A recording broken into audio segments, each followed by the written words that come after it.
This channel does not promote any violent, harmful, or illegal activities. All content provided by this channel is meant for an educational purpose only.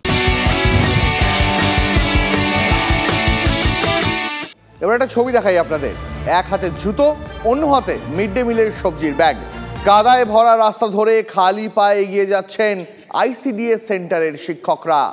2 kilometre রাস্তা ধরে এভাবেই প্রত্যেক দিন স্কুলে পৌঁছতে হয় শিক্ষক ছাত্রছাত্রীদের। প্রতি বছর বর্ষায় একই ছবি ফিরে ফিরে আসে দাসপুর ব্লকের চণ্ডীপুর গ্রামে। নিজনারাজল গ্রাম পঞ্চায়েতের চণ্ডীপুর গ্রাম। আমরা রয়েছি চণ্ডীপুর গ্রাম ঢোকার প্রবেশ পথে। গ্রামের বাসিন্দা বা এলাকার মানুষ, শিক্ষক, তারা যেটা বলছেন এই হচ্ছে একটা রাস্তা, আরেকটা রয়েছে এমনই রাস্তা। এই গ্রামে প্রবেশ করতে গেলে শিক্ষকদের হাতে নিতে হচ্ছে মিড ডে মিলের ব্যাগ, অপর হাতে থাকছে জুতো জোড়া হাতে করে গ্রামে প্রবেশ করতে হয়। এই ছবি আজকের নয়, বছরের পর বছর ধরে এমনই বেহাল রাস্তা। গ্রামের মানুষজন আসছেন, তাদেরও হাতে কিন্তু জুতো। এলাকার মানুষজন বলছেন ভোট দিই, জনপ্রতিনিধিরা ভোটের সময় আসে, প্রতিশ্রুতি দেয়, কিন্তু কবে এই গ্রামের রাস্তার হাল ফিরবে সেটা কেউ জানে না। আর এই নিয়েই গ্রামের বাসিন্দাদের মধ্যে দেখা দিয়েছে তীব্র ক্ষোভ।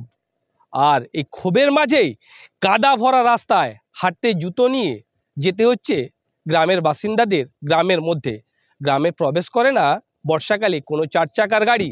কারো যদি শরীর খারাপ হয় তাদের কাঁধে করে নিয়ে আসতে হচ্ছে গ্রামের বাইরে। এখন দেখার কবে প্রশাসনের টনক নড়ে, কবে এই গ্রামের হাল ফেরে। পশ্চিম মেদিনীপুর দাসপুর থেকে অসীম বেরা, TV9 বাংলা। একদিন দুদিন নয়, অভিযোগ গত 10 বছর ধরে এমনই বেহাল রাস্তায় দশার। কিছুটা মেরামতি হলেও সেই মোরাম চটে গেছে কবেই। এখন নিত্যদিনের সঙ্গী কেবল দুর্ভোগ আর দুর্ভোগ। এইভাবেই বেশ কয়েক বছর এইভাবেই চলছে।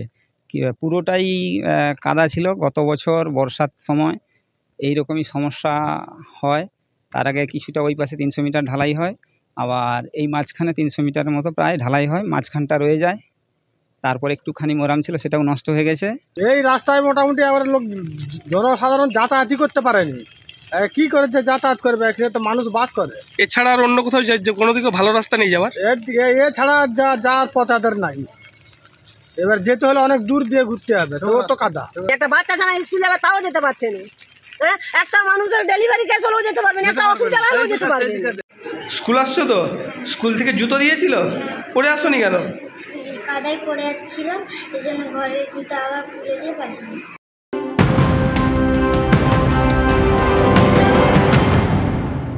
এবার একটা ভালো খবর, মণিপুরে অবশেষে শান্তি ফেরার সম্ভাবনা।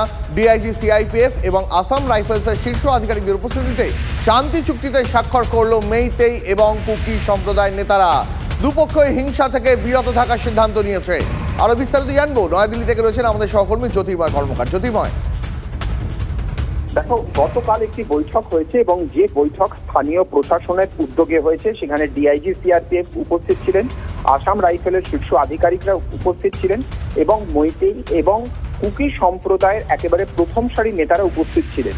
যে জায়গাগুলিতে বা যে জেলাগুলিতে এই মুহূর্তে হিংসা সর্বাত্মক, মূলত সেই জেলাগুলি নিয়েই বৈঠক হয় এবং জানানো হয়েছে এই বৈঠকে যে শান্তি চুক্তি, সেই শান্তি পত্রে খুব স্পষ্টভাবে কয়েকটা বিষয় বলা আছে।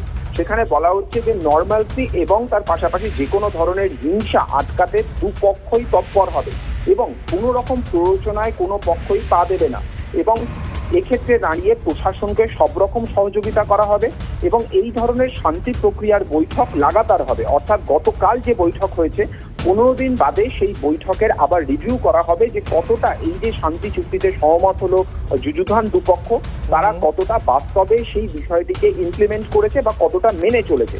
15ই আগস্ট পরবর্তী বৈঠক হবে এবং সেক্ষেত্রে এরিয়া আরো কিছুটা বাড়বে। অর্থাৎ এখন যে এরিয়া নিয়ে সেই শান্তি চুক্তি বলবৎ হচ্ছে, সেই শান্তি চুক্তি যদি সঠিকভাবে বাস্তবায়িত হয় পরবর্তী ক্ষেত্রে তা আরো বেশি সম্প্রসারিত হবে এলাকাগতভাবে।